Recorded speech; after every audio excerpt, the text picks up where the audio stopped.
Hey YouTube, it is May 19th, 2014, roughly a little after 10 a.m., and this is Simone75. If you follow me on Facebook, you remember what I said. My last status was I was going to be posting a video, a little bit of info about me, and a very controversial subject, marijuana. The things that I'm going to talk about are not pleasant. These are things that happened to me that contributed into my bad making of decisions, bad decision making rather, and led me to where I am today. I realize I may lose friends over this because my views on marijuana are different than some people. Some people will be open-minded enough to, okay, well, this is her view, this is mine, but she's still a good person. I'm not looking for approval, I'm not looking for sympathy, I'm not looking for, oh, I feel sorry for you. If you have sympathy for me, if you feel sorry for me, keep it to yourself, because I don't want to hear it, because there are things I hate about myself, but as far as the person that I am, I love me. I love who I am, I love how I am. I'm a very loyal and trustworthy friend, and if something that I do doesn't, you don't agree with it, well, that's your issue, not mine. I do not apologize for who I am. I do not apologize for what I do. I've got reasons for the way that I am, and you will hear that in this. I'm not sure how many videos this is going to take to get the whole story out, but I don't know if I can get it done in 30 minutes. I can film for 30 minutes, and then I have to start a new one, so I'm not real sure how that's going to go, so we'll see. Anyway, let's see. I was born on July 5th, 1975. My father was gone by the time, him and my mother got divorced when I was 2, and I don't really have much memory of him. Some people think I have daddy issues. I guess I do, seeing the past, the men that I've dated. I guess I could agree with that somewhat, that maybe I do have daddy issues, or I did.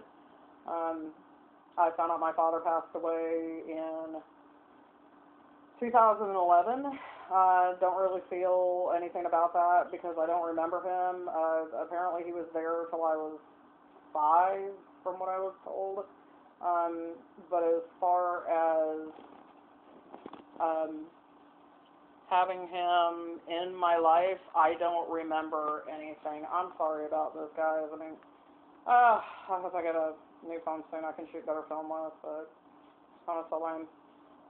Anyway, my mother had 5 kids, 2, 3 jobs at a time, no help from the father of any of those kids. There's 2 kids, the oldest were by one father, one husband, and then me and my 2 brothers by a different dad.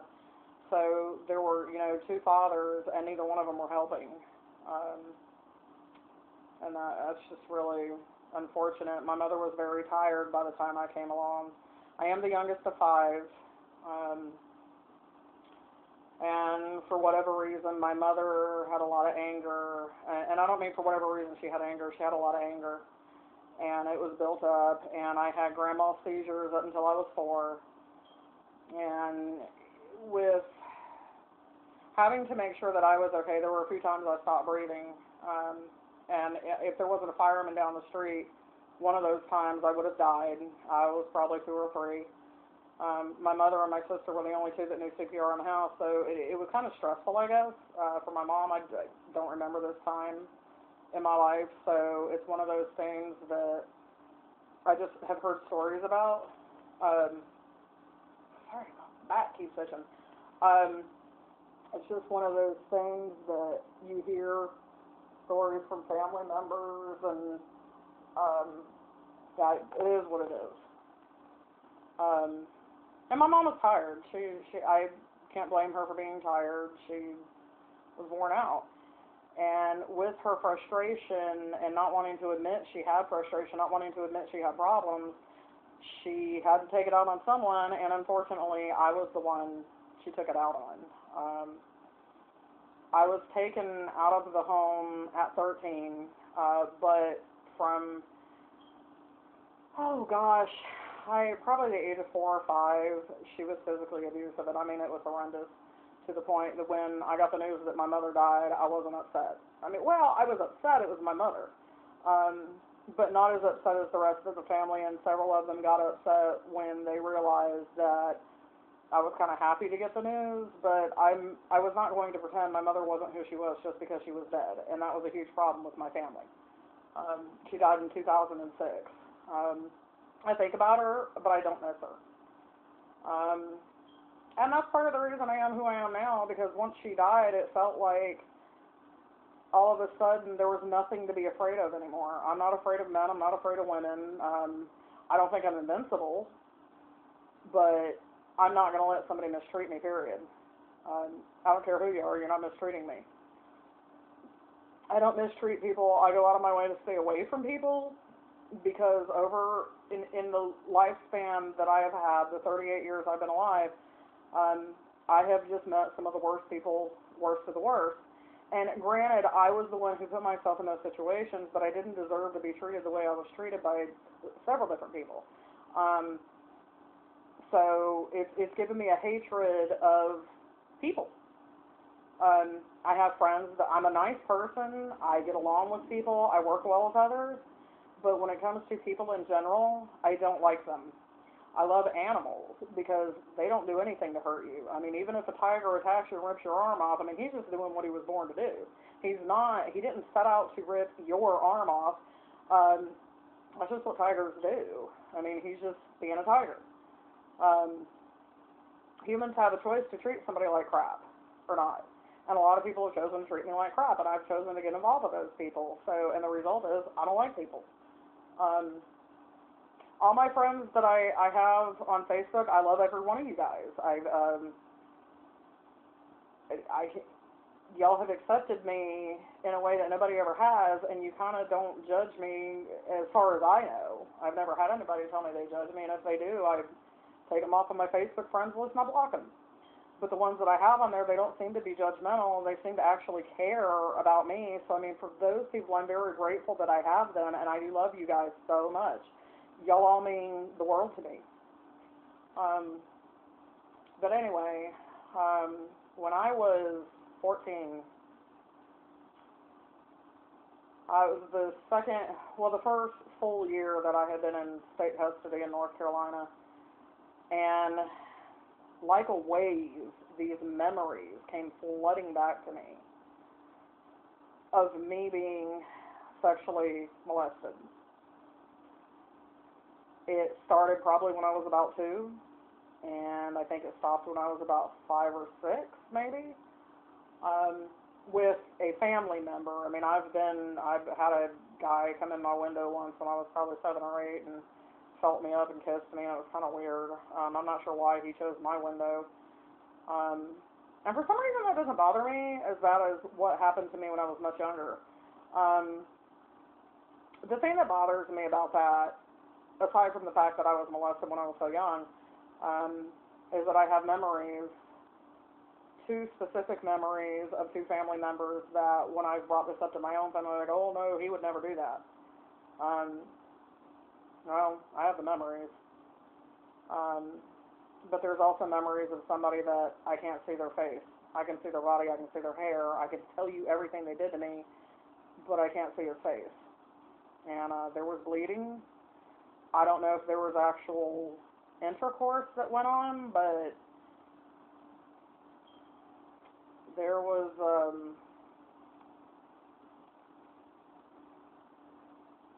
I'm sorry, I don't really get as upset about. I would get more upset if I was actually going into detail, which I don't do. I never have, and I probably never will. It's just I don't know why I have such a hard time vocalizing what was done. I guess it's just bad enough that I have the memory. But sometimes I just stop and think a minute when I'm talking about this. But I blocked it out. I blocked that part of my life out and didn't remember 10, 11 years, or maybe 9 years. I'm not sure when it stopped, to be honest with you. I have no idea. but it took a toll on me. It, I have a disorder because of it. I hate it, but you know, there's nothing I can do. I can't change my disorder. I've tried to make it go away, and it just doesn't go away. Um, so I get put in state custody. I did not tell my family about this probably till I was in my 20s. I didn't, you know, didn't discuss this with any of my family members, not my mother, not anybody. They didn't know. Um, and there's been a lot of guilt on family members' parts because who they believe did it. I was left alone with this person because they didn't think that he would ever do something like this to me. Um, I don't know. There's things that went on with me when I was younger that my family will not talk about, and it really irritates me they do that because it's my life, and it could help me understand things and get things out of my system, but they just, you know, don't want to talk about it. So when I was 16, in the state of North Carolina, you can go be on your own at 16 years old, and there's nothing the authorities can do. So at 16, after going in and out of numerous hospitals, group homes, foster homes, it was just a never-ending cycle.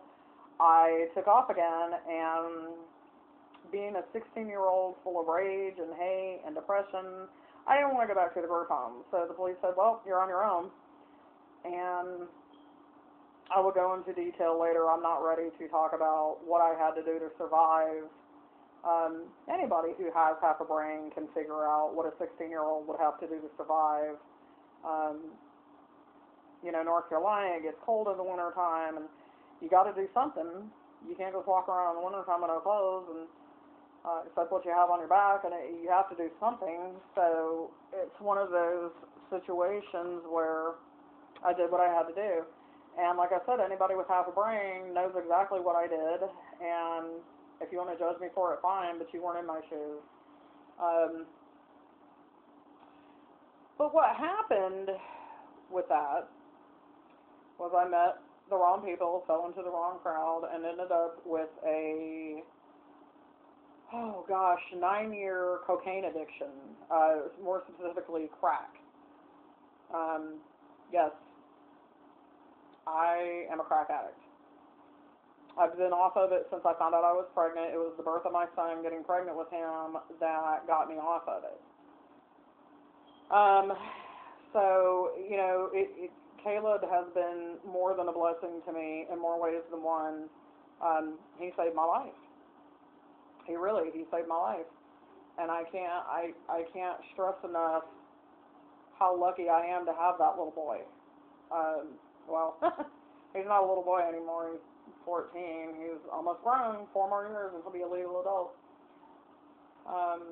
Anyway, my addiction to crack. Well, I am also a cocaine addict, a powder cocaine addict. I've done my bout with that for about 3 or 4 years. And it was just a part. It's what people do that have grown up in abusive homes, and well, I shouldn't say not all people do it, but the majority of people, probably 90%, maybe 95%. I'm not sure what the statistics are, but it's what people do when they grow up abused and molested and just torn down by everybody they're supposed to trust. I haven't ever been able to trust anybody. In 38 years, I've met one person I can trust other than my son, and he doesn't count as my son. Of course I can trust him. My husband, on the other hand, he doesn't owe me anything. You know what I mean? Like, he doesn't owe a thing to me. So to be able to trust him has just been amazing. I can't say enough good about him. And, you know, a few people have met him, and he's just a great person. All around, he's just a great guy. So, you know, I can't be, there's no amount of thankfulness that I can give to that man for what he does to me, or for me. Excuse me, that sounded wrong. Anyway, so having grown up, in the situation after being on my own at 16 years old, you know, you're on the street, you're trying to find a way to survive, and things happen. I've been raped, I don't know how many times, to be honest with you. I mean, I spent from the age of 16 until I was 24, off and on the streets. And I mean, how many times in that 8-year period, you know, things happen. After a while, the rapes just kind of happened, and I just let them happen. I didn't resist. I didn't fight. It's just, okay, well, you know, this is what happens to people in my situation. It was kind of, I guess I got used to it. Not that it doesn't make it okay, but it is, you know, what happened. Sorry, I gotta make sure my phone's plugged in. It just became a thing to me. And I don't understand women that it tears their entire world apart, because it really, after a while, stopped tearing my world apart. It just became something that I accepted as part of life. And I know that's sad. I know that that's, it sounds awful, but after the fourth or fifth time of somebody raping you with a knife to your throat or a gun to your head, or maybe they didn't have a gun, it was just their finger, but you can't see that, and you don't know that they don't have a gun. Being left on the side of the road completely naked, you know, that was probably the one time that affected me the worst. And that time I was on my way home from work. I wasn't even living on the streets. I had a job. Things were coming together. And, of course, it was 3 years before I got pregnant with Caleb, and it was 3 years before I stopped using Coke. But that time actually did affect me in a way that it kind of shut me down for a few months. Made a lot of my friends mad that it happened to me, but, you know, even now, I've had to let it go, or I would just be completely insane. I'm trying to find an angle here where you can see me better. Anyway, so probably about the time I was 21, I met this guy that was from Boston. I was living in Massachusetts, and he introduced me to marijuana. Not that, I mean, I had smoked marijuana before, but I just didn't really care for it before. Wasn't a big thing for me, but for some reason this time, it was, I don't know, it was just different. Maybe it was the strain of weed. I don't know what was so different about it, but all of a sudden, I had found something that gave me relief from all the anger and hatred and everything that was going on with me. It gave me this relief from all the torment that I had going on mentally. And so that kind of set off a lifetime of, okay, well, this works, so let me go with this.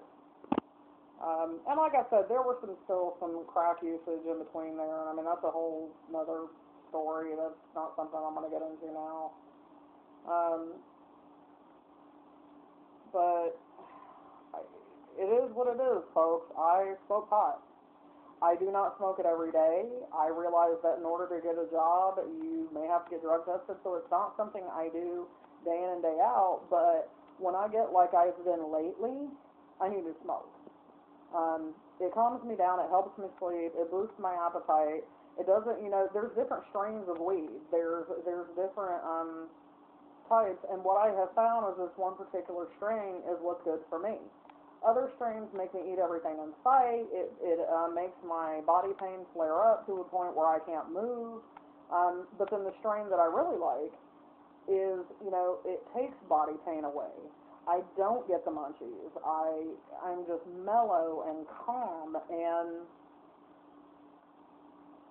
for everybody that thinks you cannot be educated and intelligent and still smoke weed, this is where I'm going to say you're wrong, because I am educated, I am an intelligent person, and I smoke weed. There are people, I'm not saying everybody that has my issues needs to smoke weed. It is not for everybody. It doesn't work for everybody, but it does work for me. I will never stop. I've been on all the psychiatric meds. They don't do shit for me. I don't take them. And I tell every psychiatrist that I meet, okay, first and foremost, I smoke marijuana.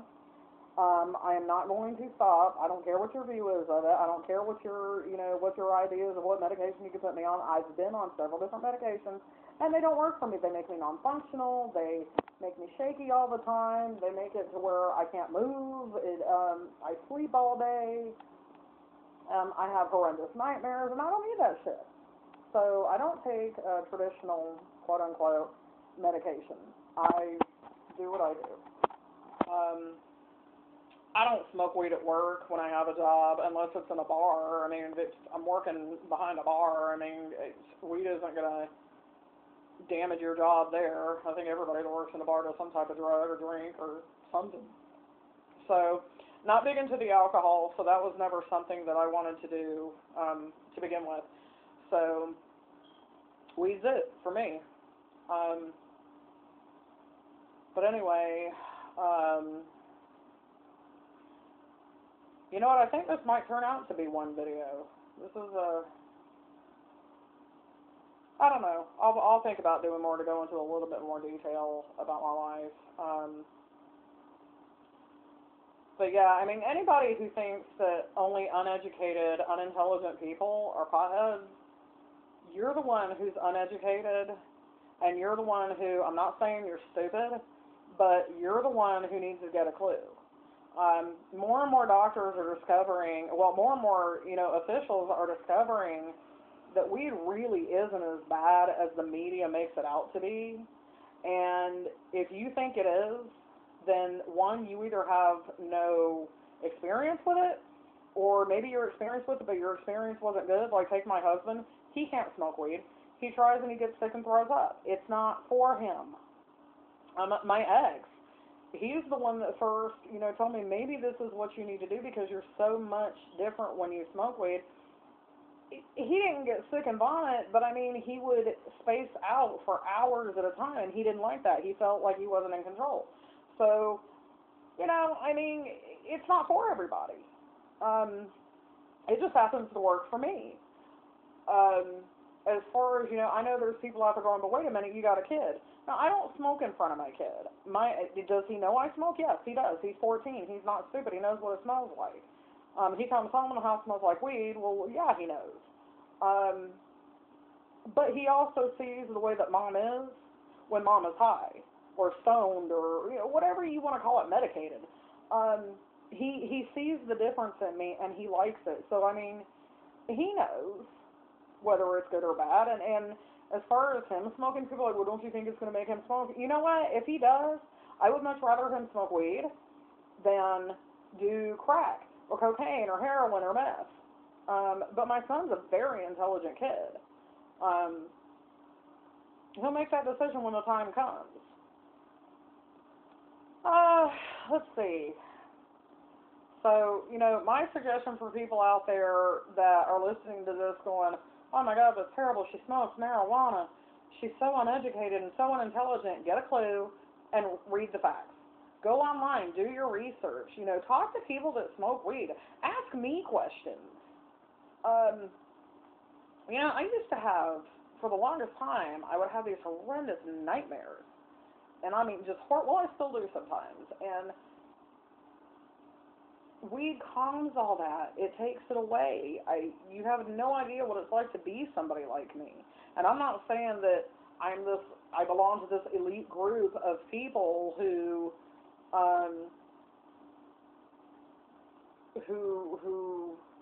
only have this understanding of what it's like to be tormented and tortured their entire life. No, everybody is dealing with their own demons. These are just mine. I hate it when people say, oh, but there's so many people out there that have it worse than you. Yeah, that's true. They do. There are people that have it worse than me, but that's their life. This is mine. I can't really think about their life and focus on their life or people that have it worse than me because I'm not living their life. There are people that I couldn't go through what they've been through. I've read about abuse cases. A child called it. My mother wasn't that bad. My mom was bad, but she wasn't that bad. She didn't call me it. She didn't make me sleep in a basement. She didn't stab me. It wasn't like that. But for what she did to me is how it affected me. And this is me that I'm dealing with. This is my life that I'm dealing with. And like I said, I don't want sorrow. I don't want pity. Because of everything that I've been through, I am who I am, and I'm a damn good person. Marijuana aside, marijuana or not, I am a good person. And I don't deserve to go through the things that I went through. Um, I don't deserve this life that I hate so much. As far as when I say life that I hate, I mean like physical life. You know, the one thing I hate about myself is how fat I am. And you know what? I can't make any apologies for what I do or what I choose to do. I am seeking a way to get surgery again. I'm looking at the true results again because now they're doing the gastric sleeve. So, yes, it's out there. I'm seeking to do surgery again. Um, I don't care who agrees with it, who doesn't. You know what? It's what I want, and I deserve it. I deserve to have what I want. I deserve to look in the mirror every day and say, gosh, she's beautiful. Whether you think I'm beautiful or not is not the point. I deserve to look in the mirror and love who I see. And I'm sorry, but my fat body keeps me from doing that. And I'm tired. I'm tired of being sad all the time. I'm tired of being depressed. Um, I'm tired of feeling bad. You know, and I've got some things that are coming up that hopefully people will join in on. My husband and I have been discussing holding classes to improve the sex life and relationship of couples. We've decided on prices. We've got to come up with a location. But if you're interested, I'll let you know now. The prices are for single people. It's $75 for a couple. It's $100 a class. I know that seems pricey, but if you come in with relationship problems, there is one thing that I know about. It is sex. It's relationships. I've had enough of them that I know what it takes to make each other happy. And there's so many couples out there that are just having a rough time and they don't know what it is they need, and my husband and I want to help. And if I can get people to sign up for this, then I can start making money towards surgery. So there you have it, folks. I thought this was going to take longer than 30 minutes. I'll do other videos on this, but I guess once I start talking, I just, things just come out. And like I said, I realize that there are people out there that are so anti-marijuana, that are so anti my past, people like me, that they will probably drop me from their friends list on Facebook. But you know what? I really don't care, because you haven't had to live my life. You don't go through what I go through now. And if you want to drop me from your friend, from being your friend because of the things that I've gone through or things that I've chosen to do, then you know what? Be my guest. Save me. Don't make me waste my time to have to drop you because you're going to say something rude and nasty to me. And so far, I haven't even had that happen so far. I haven't had people come to me and say anything rude. I may have had people drop me from their friends list, but you know what? I haven't noticed it. So they really couldn't have meant that much to me in the first place. So, it's all good. It's all good. It is what it is, and kind of interesting to do this black and white video. I've never done it before, and I thought it'd be kind of interesting to do it now. So I'll see. But things are what they are. I keep burping, sorry. I'm not really sure what to say now, except if there's something you want to ask me regarding the classes that I'm going to be starting this summer, feel free to message me. Feel free to message me on Facebook. You can text me, 832-665-3262. That's my number. You can text me, you can call me, whatever. If you text me, just, please let me know how you got my number, because if I don't recognize your number, which I won't if I don't have it in my phone, I'm probably not going to answer. I'm going to come back with something sarcastic. So please let me know how you got my number, so that I won't just delete you and not reply or act like a bitch about it or anything like that. So if there's any questions you have about my life, if there's any suggestions you have, I'm more than open to them. You have my number. Give me a call, text me, message me, whatever it is you need. Just let me know. And I'm going to sign off now, and just keep in mind, sometimes you have to fight the same battle more than once just to win it. Bye.